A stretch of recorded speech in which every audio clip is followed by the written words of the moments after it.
أعوذ بالله من الشيطان الرجيم بسم الله الرحمن الرحيم لا حول ولا قوة إلا بالله العظيم تسري يا سيدي مدد يا سلطان تسري يا سيدي مدد support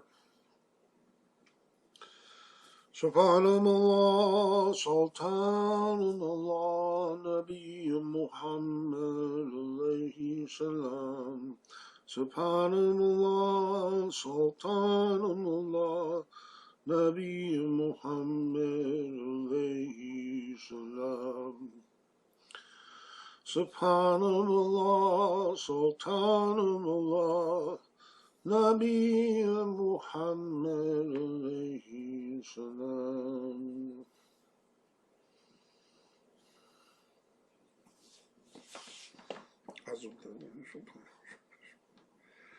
وحول ولا قوة إلا بالله العظيم تسري من Assalamu alaikum wa rahmatullahi wa barakatuhu. Peace and blessings of Allah be upon you all. Excuse me. Still recovering from our traveling. It's really difficult to avoid wheat and dairy, two things that I'm allergic to on the road. So I've been bad. So I'm paying the price for it. Today's class is a bit of a transition. We're in class number 6 now, so out of 10 classes, we're at the halfway mark. And, you know, if you haven't already noticed, we have been covering the aspects of Hijama, which you probably weren't expecting to come learn, and which you probably don't see in other courses that are offered. And it's an emphasis, of course, on the isnad, the ijaza, on the connection, spiritual connection that you have, and on the more esoteric, shall we say, aspects of the Hijama field than the actual technical aspects of the Hijama field. And that's with good purpose. We've done that because we want to emphasize the importance that Hijama is just not a technical, you know, academic exercise that you go to school and learn. It's something that you have to have an inherent kind of talent for, a God-given talent for it. And it's critically important to have that connection. Because if you're not guided in these areas, you can get yourself into a serious amount of trouble. And that's what we're going to talk about today, in making this transition from sort of the spiritual aspect of Hijama to the technical aspect of Hijama. And it's something that should be emphasized, and it's a good illustration of how, you know, corrupt and how much the field is just congested with con artists. So it's, I think, a good place to jump off of before we get into the technical aspects of Hijama. So we are talking, of course, about this Ruqya, or Rokia, I guess is the correct pronunciation, Rokia. And this is the area of, you know, black magic and evil eye and spells and, you know, spiritual beings that can bother people, ghosts, basically. So today's class is on Ghostbusters, and we'll discuss that at some length because it's important to understand that the Hijama is separated quite a bit from cupping. Cupping, of course, has been, you know, widely accepted now, especially with Michael Phelps, yeah, who's an Olympian swimmer. Has won, like, you know, huge amounts of gold medals, and he's come out and he's had his red marks that came from the cupping that he did. And those red marks have made cupping explode in popularity. Because if he does it, then of course it must, you know, be something useful when other people are running towards it now. Not only people that are practicing it and offering it. as a kind of an adjunct to their professional practices, but also to athletes and dancers and all sorts of people that are looking for the benefits that it might provide as far as injury is concerned. And the problem is they're not doing it properly. They would get a lot more benefit from it if they did it properly.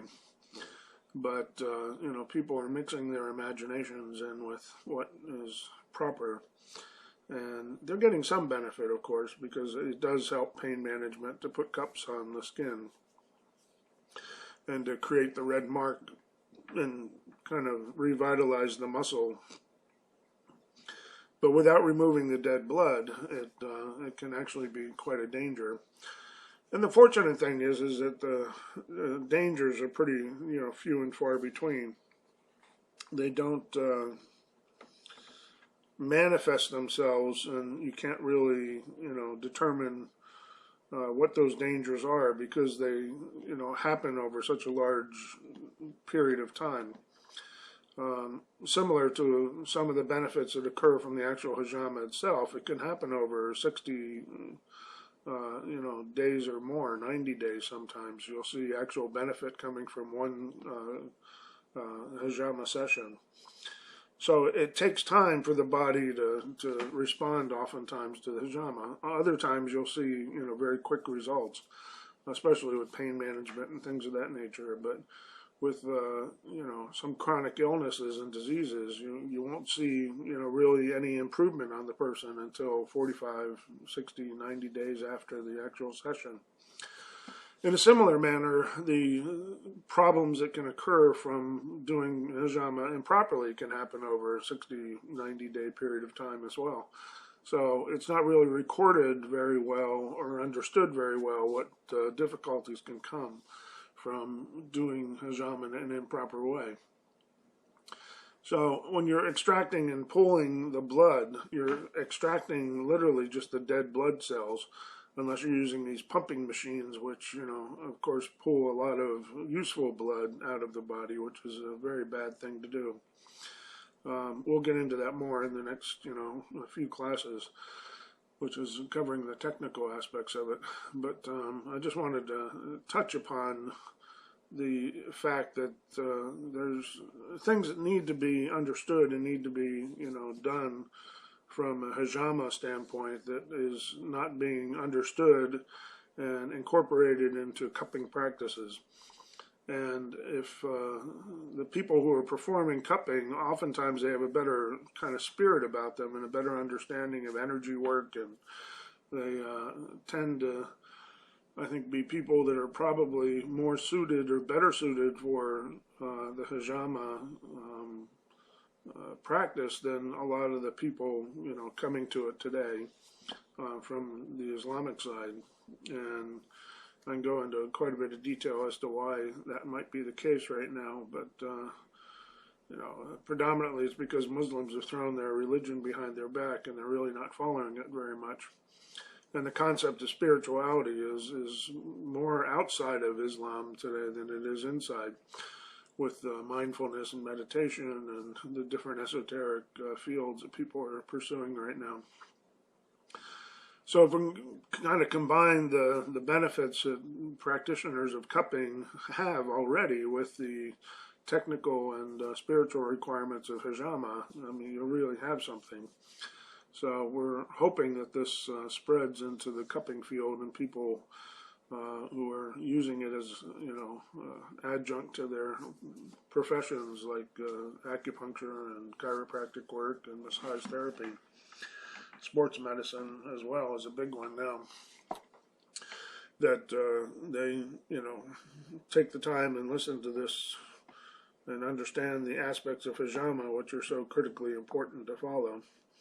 And if they followed those, then it would be finding that they have much, much better results with their cupping. So today's class, the Ghostbuster class, which we're calling it, is trying to make people understand that once you, take up this banner of, hijama practitioner, you start getting people coming to you for all sorts of ailments and disease and spiritual problems that are looking for solutions and help in those fields, and they believe because you're, somebody who's offering hijama that you're qualified and capable of handling those things. And that's why this industry, and I hate to call it an industry, but this field or this religious practice, I think is probably a better way of describing it, is so critically important to have that connection and that guidance and to have an authentic source of information and a teacher who you can rely upon 100% for accurate information, because everybody is making up so many different things right now, not only in the religious practice of hijama itself, where they're making all sorts of false claims and they, take information off the internet and decide that they're going to, just create out of their fantasy, something that makes patients feel good or makes them, believe what they're doing is legitimate. The area of Ruqya is an area that a lot of people are seeking help with because it's actually growing like crazy. The demonic, again, I don't know, you call it field or industry or, the influences, I think is, again, the better term, is just so prevalent today. If you turn on the television, there's all these shows. I think there's, show now called Lucifer that, is just about the devil. And the horror films and the emphasis and the focus on demonic activities is just like off the charts right now. And you're seeing more and more people, advertising, even like New York Times articles and stuff like that, talking about the increased demand for like, exorcisms and that kind of thing in the Catholic Church and other areas. So it's across the field that it's kind of, rearing its ugly head, and it's really become something that's an enormous industry or enormous influence on the populations. And, people are kind of running towards it, and, there's different reasons for that. But, the real true, demonic pursuits, they do empower people. We talked about this a little bit before, this concept of selling your soul to the devil in order to either become a rock star or to, start offering, psychic, services to make money from this kind of demonic, association that you have that gives you a little bit of insight into people's features and whatnot. It's easily accessed because it's, it's just something that you have to declare, and it can happen very quickly, like overnight. So, as opposed to this other path that we're on that is, could take years and years and years before your, ego is put down to the point where you can open up that connection that you have with a true teacher and truly be able to be a conduit of good health and healing and be able to help people, not from yourself, but from this source of information that you can kind of connect to. So it's a completely different, situation from just putting cups on people and extracting dead blood. When you get into this industry, and people should have great humility and think carefully before they enter into this industry or religious practice. Again, I don't like to say industry. But it's not something that you should be running towards. Just like, leadership positions, of a country or something like that. It's not something that you should want for yourself. If people are demanding that your, leadership is necessary and they see you as a good, pious person with good character and asking you to do it, it becomes a responsibility to do it. but it's not something you should campaign to do. So these, democratic campaigns where everybody's spending months and months and months and millions of dollars trying to convince the world that they're the best candidate is completely upside down from what true leadership should be, doing. And even in America, it used to be incredibly bad manners to put yourself forward as a, potential candidate unless people were demanding it and insisting on it. So a lot of it was fake and, just positioning yourself to make people believe that you were actually qualified for these things. But, it's the best protection, because when you take upon these responsibilities of an entire nation on your head, there's huge consequences, for having falsely assumed those positions. And the same is true with Hijama. If it's something that you're running after because you think you can gain the respect of the community or because you can make a little extra money, and you see these elaborate clinics now on, the internet that have these, beautiful, waiting room areas, and they have these beautiful, practitioner tables, and they're offering, all these different products and stuff, and they really, put together a nice presentation when you enter the place, and the marketing and the advertising that they do. It's a business. I mean, and you should understand when you walk into one of these places that if it is geared towards business, it's a business, and their judgment and their goals and their objectives are business oriented. You walk into a space which is dedicated to just, hijama and cupping, and you see these elaborate, facilities, you must know that the economic, pressures of that are intense, and people are looking for new marketing opportunities to pay for these things. So you get into this trap of having to pay your rent every month, and you start doing things that you otherwise wouldn't do. So if you're truly getting into this field to help people, especially in the area of Rukia, I don't know actually the correct pronunciation of that, but either one will do. Excuse me.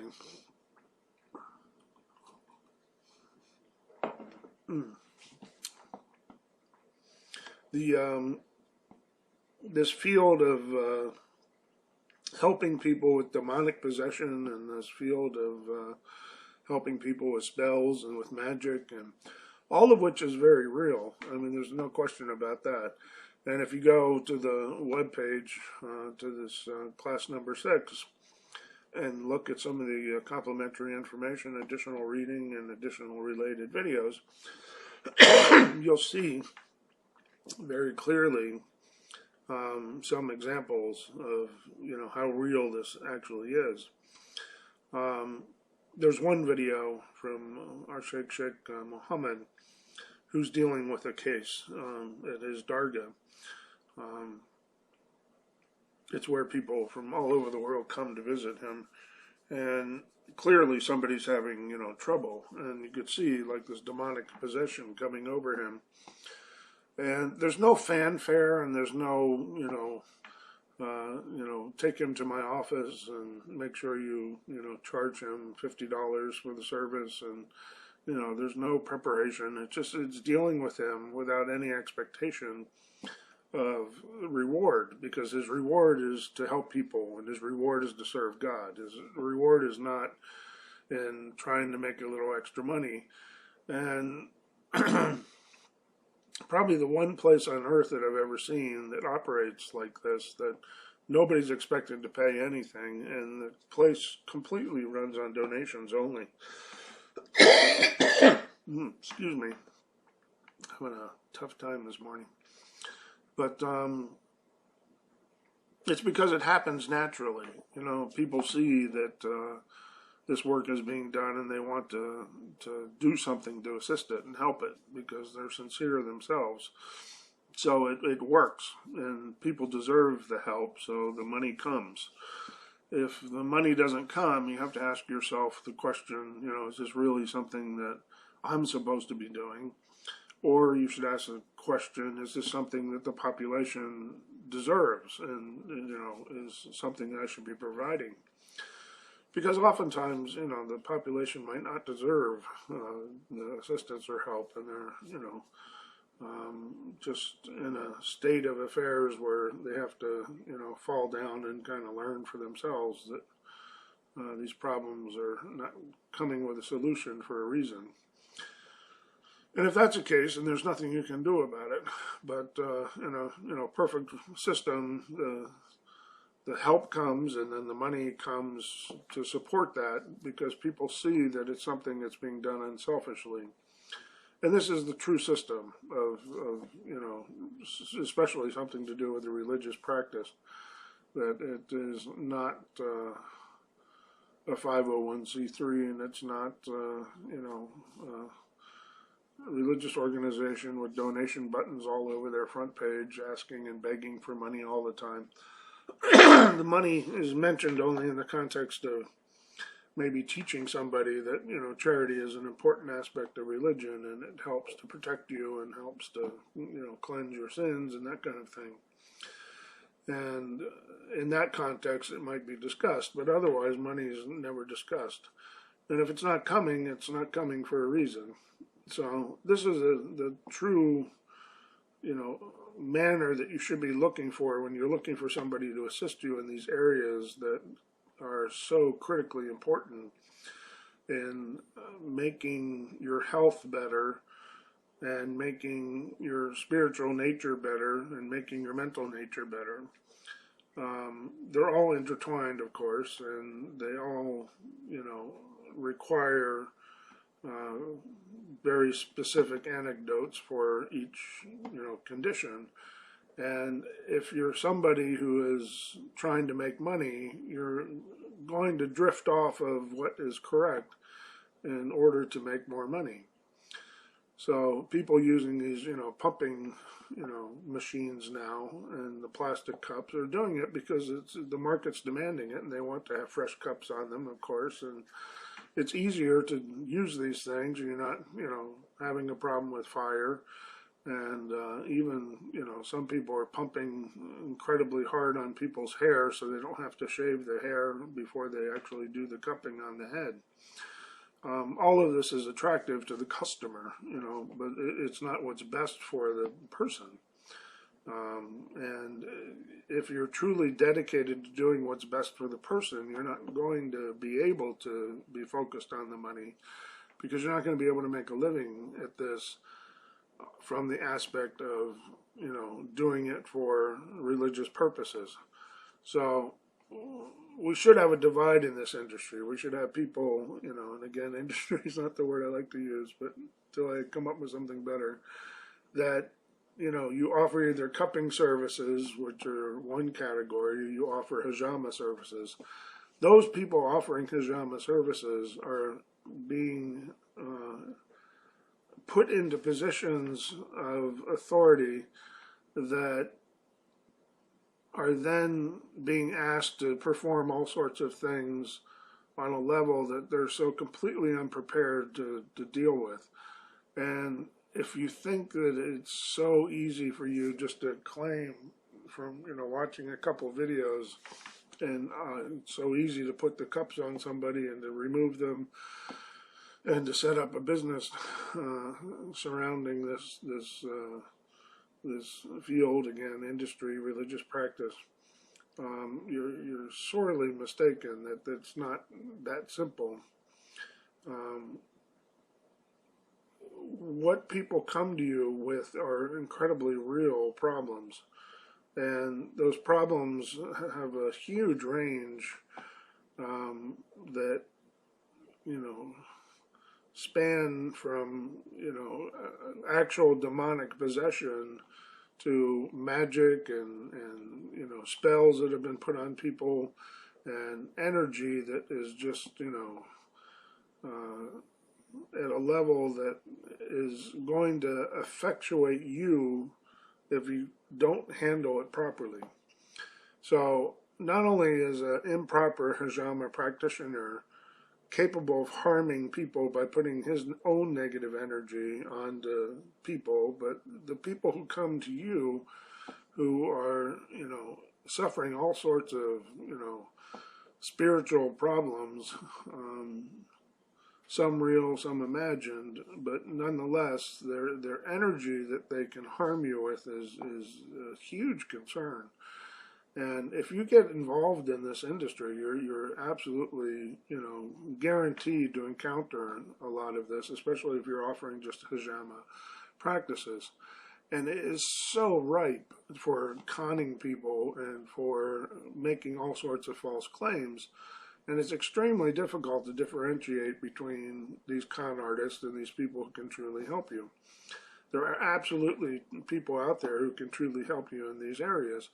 Even the Catholic religion, through exorcism, which is kind of widely accepted in the West as being real. I mean, there's movies made about it, and there's actual priests who, specialize in this demonic possession.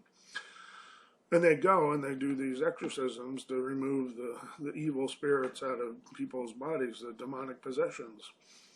And it's very real. But even the Catholic faith is doing things today which are completely counterproductive to removing these, evil spirits out of people's beings. And it actually contributes to the evil, taking hold in somebody's body. So it's, when you understand this and you see people doing things which are actually have a reverse effect on the individuals that they're trying to help. And they're sincere and they're trying to do it, but they're utilizing methodologies which are counterproductive and actually strengthen the demonic possessions.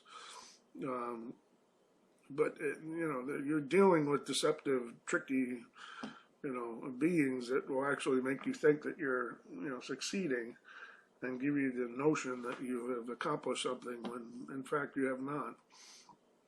And again, take a look at some of the videos that you see and understand this point, very, very clearly in this transition from the spiritual aspects of hijama to the practical aspects, that without a source of authentic knowledge, without a guide, without somebody that you are sure understands these things, you are absolutely going to go off track. There's no question about it.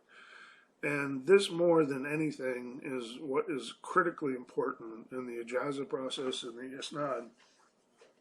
To know that you have somebody that goes back to Prophet Muhammad sallallahu alaihi wasallam, which is an authentic source, of course. And without that authentic source, you can't be sure if, what is being conveyed to these people to help them is actually truly something that can help them.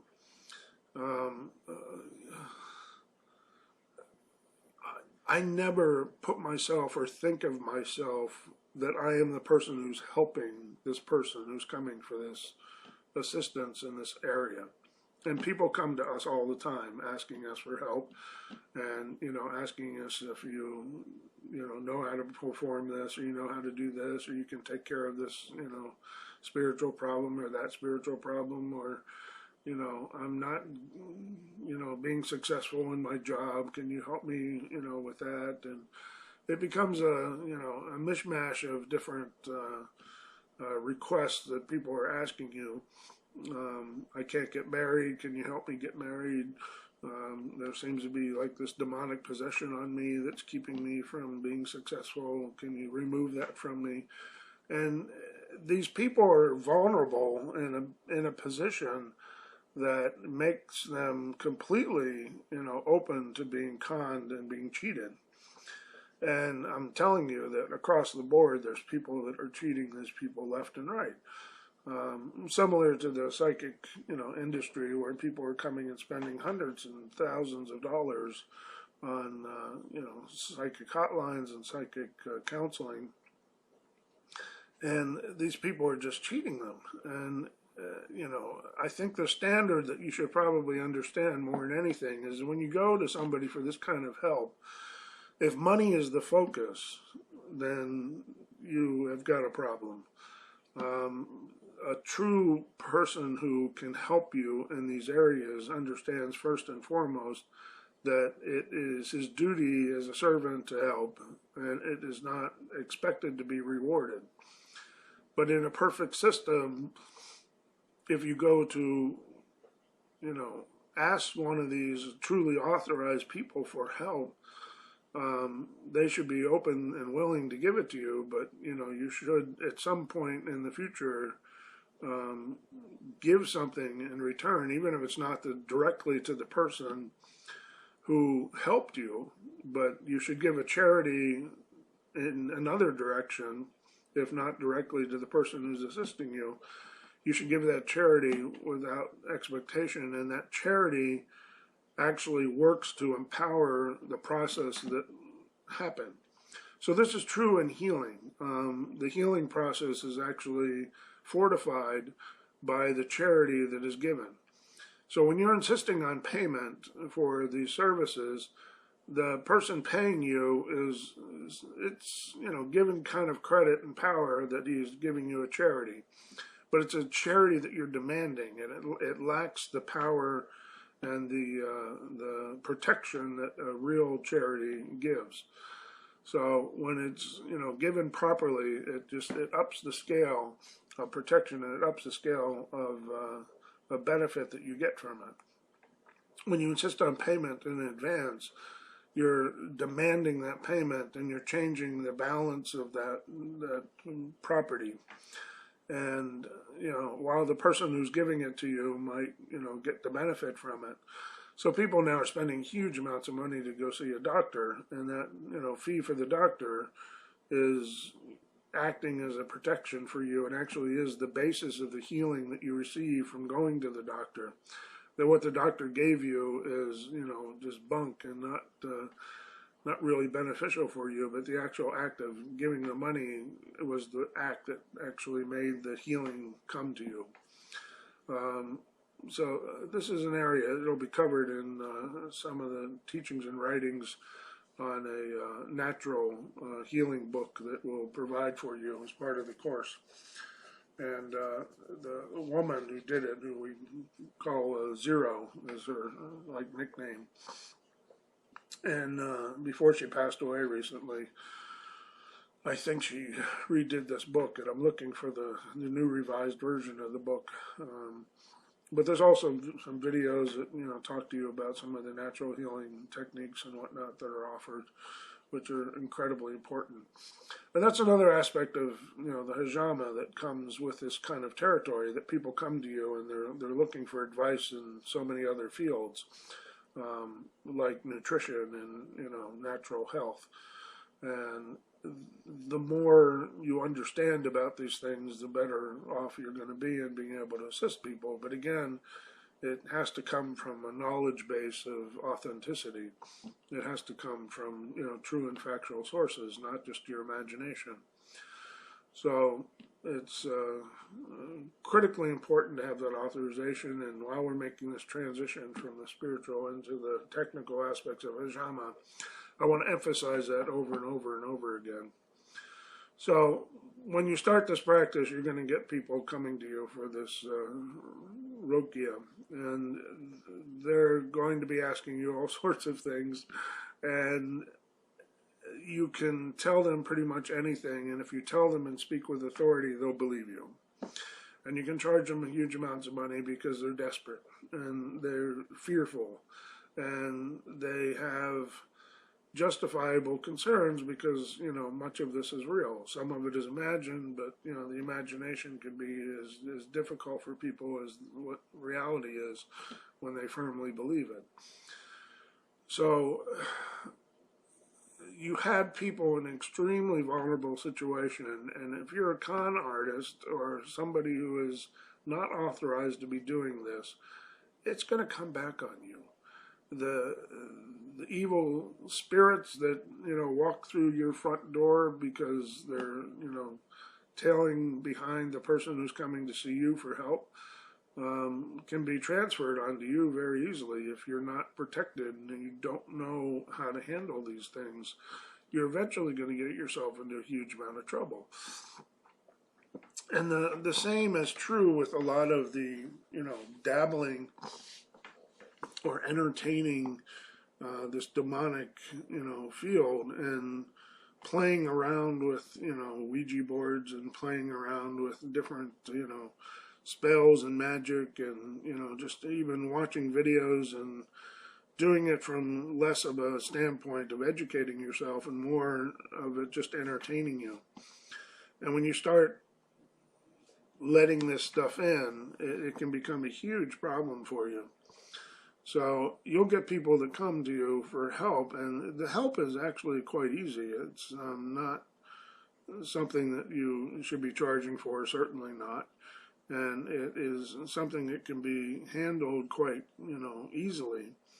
In the video of our, teacher handling a situation where somebody's clearly, having a demonic possession, the ease with which he handles the situation is very matter of fact, and he, tells the people that are standing next to this person to recite Ayat al-Kursi, which is a chapter in the Quran, or an ayat is a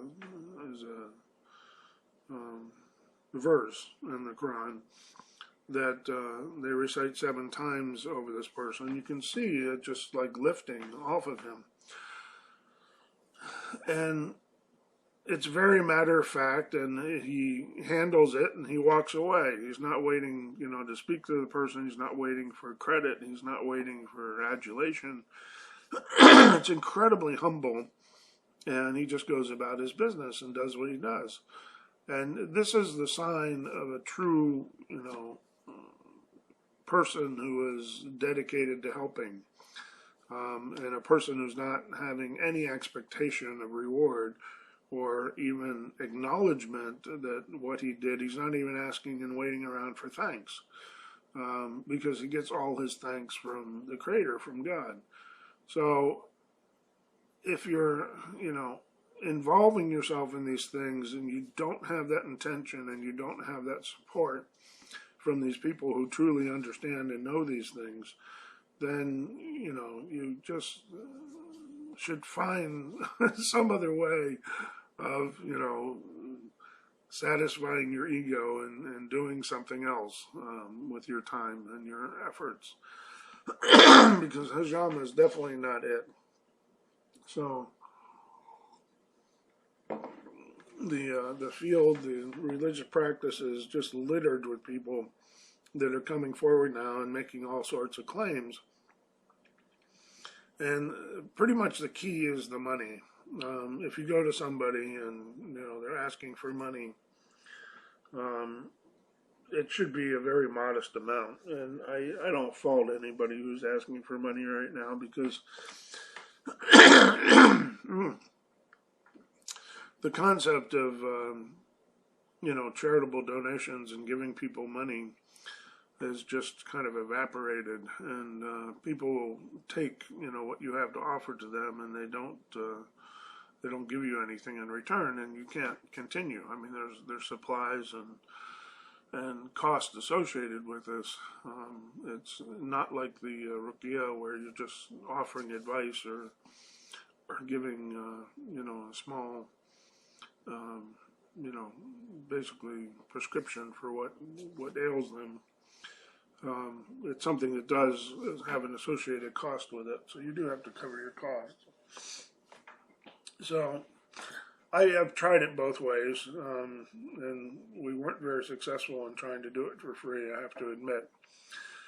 But it's the intention. The person who is trying to do it for the sake of, the Creator is, I think, going to be apparent to those who are, paying attention, as opposed to the people who are trying to create an atmosphere of success and trying to create a clinic that is, beautiful and that obviously has huge amounts of, unnecessary expenses associated with the services that they're offering simply as a marketing tool to bring in more patients. So if you find somebody who's humble, who, does this on a very limited scale, who, is not asking for a lot, those are probably the indications that you're getting the correct person. But when you have somebody who's making a practice out of it and, setting up shop and doing marketing and advertising and, a certain amount of that is necessary if you're trying to convey, the correct teachings and stuff. I, advertise these courses and I'm charging, the $100 for people to come and take these courses. Part of that, a lot of that really is weeding people out, because our objective is to try to find people that are qualified to train for free. And I'm happy to train people for free as soon as we identify who deserves that free teaching. But, the associated cost with, putting together these courses, of course, is necessary too, to cover those. So we do charge for that, but I think, people see that it's an incredibly modest charge compared to the $1,000 that most people are charging for these similar courses, which are, basically people's imagination. So we'll be adding quite a bit. I really wasn't going to be talking about this subject of, Ghostbusters today, because I had something else in mind. So it'll take me a bit to put together the web page with additional information on it. So if that's not complete by the time the actual the class is up and running, then just come back and look at that again, because there'll probably be more information added over the next day or two. So it's, again, this subject could fill, books and books and books of knowledge, but the main emphasis, again, is to find somebody who knows somebody who really does know. And how you go about that and how you find that is often associated with the amount of money and the intention of the person who is offering those services. So keep vigilant and look out for those people who are humble and those people who are not trying to make a business out of this. And then reward them and, support these people too, because they're valuable commodities that need to have support. And, the support only comes from the creator. It doesn't come from anybody else, but there's a, synergy to this in a system that does operate and work. And when it's working properly, it's all mixed together. So, I will offer you some recommendations on the sources that you can rely upon, and you can listen to me or not listen to me. It's up to you. The new people associated with this and who don't really even know me very well yet, have no reason to believe what, I'm saying is absolutely correct, or that these sources necessarily are authentic. We offer the isnad, the chain back to Prophet Muhammad sallallahu alaihi wasallam, and you can see at the bottom of the page, now that is contained on every single class for a reason, to let people see that that is, something that's firm. Unless you research it and go back and check the validity of each one of those contacts, though, you can't be absolutely certain that what I'm offering you is correct. I would encourage you to do that, because there are, people out there that are claiming that they have the isnad back, and there's actually a break in the chain that's not authentic. So, not an easy task to verify these things. But again, if you look to the intention of the person, the humility of the person, if you look to the emphasis on whether they're trying to make a reputation for themselves or to make money off of this, and how willing they are not to accept money, then you're probably going to be much safer in dealing with that person than other people. Um, at the same time, I will tell people it's not wrong to charge for these services in today's climate. You have people that just are ignorant and they don't understand, and if you don't ask them for upfront payment, basically they're going to cheat you. And if you continue to get cheated, you're not going to be able to continue. You could say that, those services then are not, the population is not deserving those services if they're not respecting them. And there's a lot of truth in that. So maybe they shouldn't go forward, and maybe you shouldn't charge up front. And if they're not respecting them and giving you something on the tail end after the service is provided, then it's going to die out, and society doesn't deserve that. So it's like the leadership that we get with the countries. We get the leaders that we deserve, and right now we have two doozies of leaders that it's hard to decide which one's worse. But it's the leadership that we deserve in this country. So until it cycles back around and we deserve better, things aren't going to change. So it's similar with these services.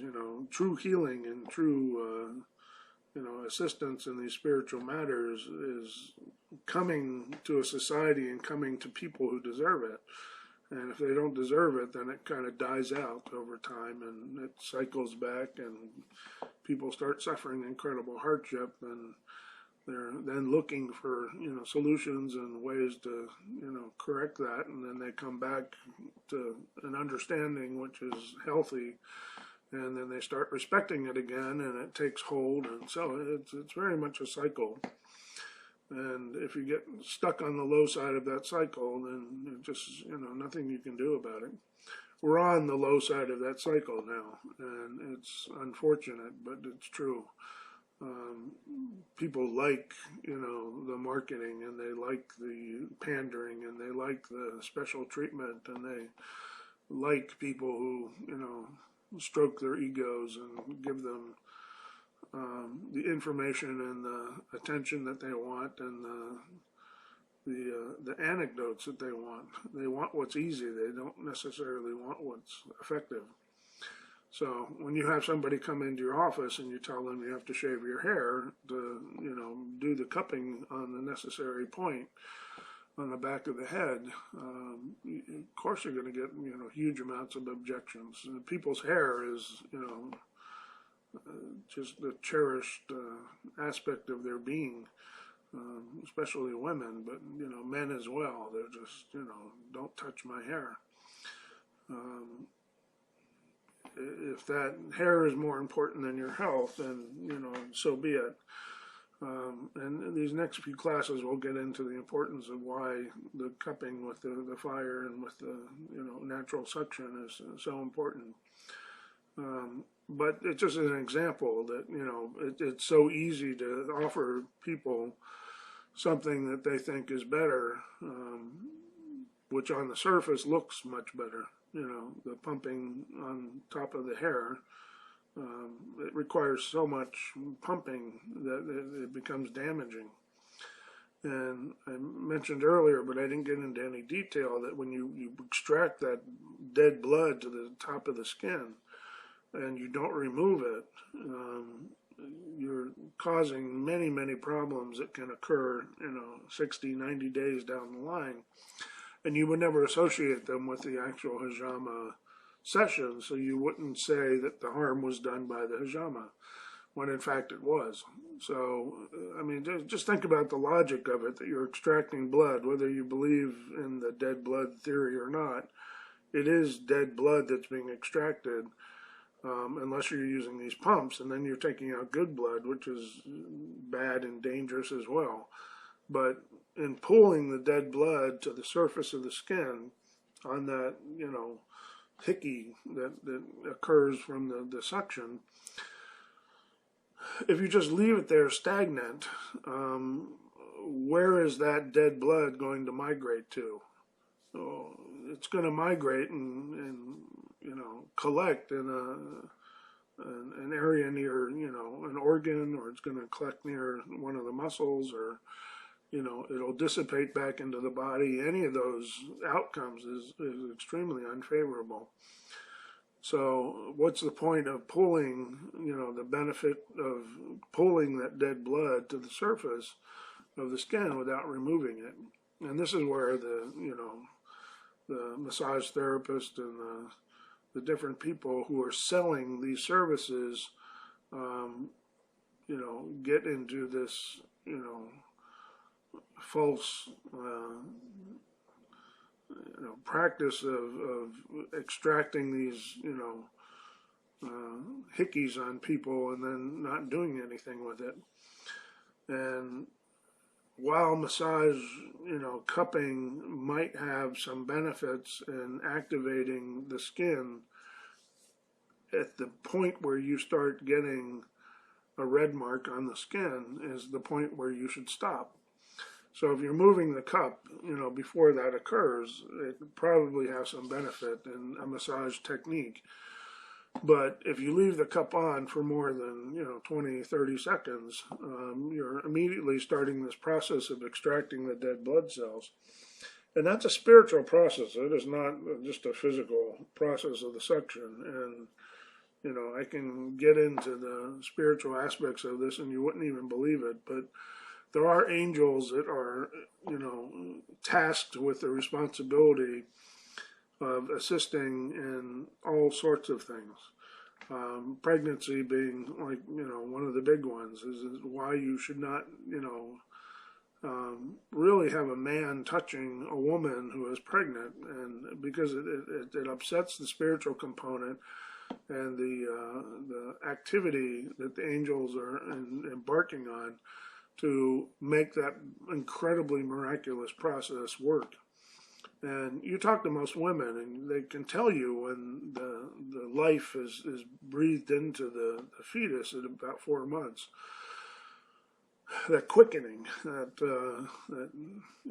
very clear, sign that something different has happened in the 4-month period. That's when, the angels really start their task and their job of formulating and helping, this process. And of course, it's, a creation of, God's doing. It's not the angels, but the angels are tasked with it, just like saints are tasked with certain things.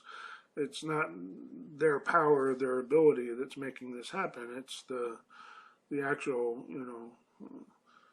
permission that's coming from the Creator that allows them to do these things. But they're given this assignment to do these things, and part of the pregnancy process is very much involving the assistance of these angels that come and are specifically tasked with that responsibility. So similar with Hijama, there's a task of angels coming and actually helping to clean the capillaries and remove the dead blood cells. And Hijama, more than anything, is a cleansing process. And that's why it's associated so much with this seer, they call it, the black magic and the spells and the different demonic possessions and whatnot. Because not only is it cleaning you physically from these dead blood cells, but it's cleaning you spiritually as well. And that should not be discounted, and it's probably rarely discussed or understood very well. But there is a process by which, people with demonic possession can benefit from the Hijama because of the spiritual component of the cleansing that happens with the Hijama. Which is why this is a religious practice, and it needs to be performed by people who are religiously trained and understand these things. And most people claiming to be offering Hijama today do not understand these things. They don't have any concept or understanding of them at all. And in many cases, the people offering cupping today, which is, just everything's upside down, understand it better. So it's my hope that the cupping people will take hold of the Hijama benefits and incorporate those into their practice. And it's my hope that the Hijama people today take note of the spiritual acumen of the people in the alternative health fields that, have a better understanding of these things than most, quote unquote Muslims do. So, I see the time is about 55 right now. So we go over 55, we run into trouble with the intro and the end. So I'll quit now. But it's a big topic, and hopefully you'll find lots of information on the webpage about it. So, أعوذ بالله من الشيطان الرجيم بسم الله الرحمن الرحيم الحمد لله رب العالمين الرحمن الرحيم مالك يوم الدين إياك نعبد وإياك نستعين اهدنا الصراط المستقيم صراط الذين أنعمت عليهم غير المغضوب عليهم ولا الضالين آمين. Shukran. See you next class. Yeah. Assalamu alaikum.